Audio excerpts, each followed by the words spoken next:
अस्सलाम वालेकुम नाज़रीन, वेलकम टू माय चैनल। आज मैं आपको इंटेंस सी गुलाब जामुन बनाना सिखाऊंगी, वो भी मिल्क पाउडर से।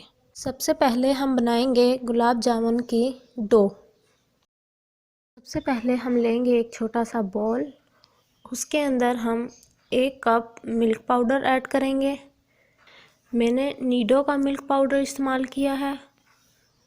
और उसके बाद हम 1/2 कप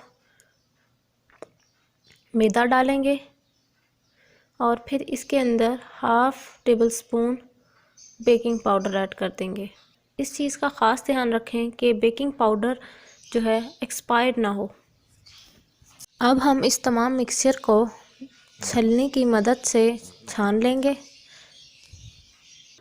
अगर बेकिंग पाउडर एक्सपायर्ड होगा तो हमारी गुलाब जामुन जो है फूलेंगी नहीं। अब हम इस मिक्सचर को चम्मच की मदद से अच्छी तरह से मिक्स कर लेंगे। अब मैं इसके अंदर 4 टेबलस्पून घी ऐड करूंगी। मैं देसी घी का इस्तेमाल कर रही हूं ताकि इसका टेस्ट बिल्कुल हलवाई जैसा आए।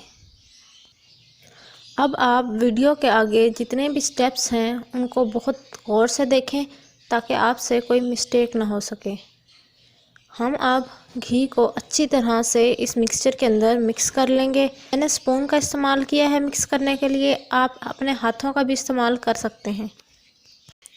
अब मैं इस मिक्सचर के अंदर 3 टेबलस्पून मिल्क ऐड करूंगी और इसको अच्छी तरह से मिक्स कर लूँगी। मिक्स करने के बाद हम इसको तकरीबन 15 मिनट के लिए अलग से रखें। अब हम इसका शुगर सिरप तैयार करेंगे। मैंने एक देगची के अंदर 2 कप पानी डालकर उसके अंदर 2 इलायचियाँ डाली हैं और आधा कप चीनी शामिल कर इसको अच्छी तरह से तकरीबन 20 मिनट के लिए पका लिया है। और लीजिए हमारा शुगर सिरप भी तैयार है। जामुन के मिक्सचर को रखे हुए 15 मिनट हो चुके हैं। अब हम इस मिक्सचर के छोटी छोटी सी बॉल्स बनाएंगे। बॉल्स बनाते वक्त अपने हाथों को ऑयल की मदद से ग्रीस कर लें ताकि इन गुलाब जामुन में क्रैक्स ना आए। मैंने पैन के अंदर 3 कप ऑयल डालकर इसको मीडियम आंच में गरम कर लिया है। अब हम इसके अंदर अपने गुलाब जामुन फ्राई करेंगे और याद रखिए ब्राउन फ्राई करें।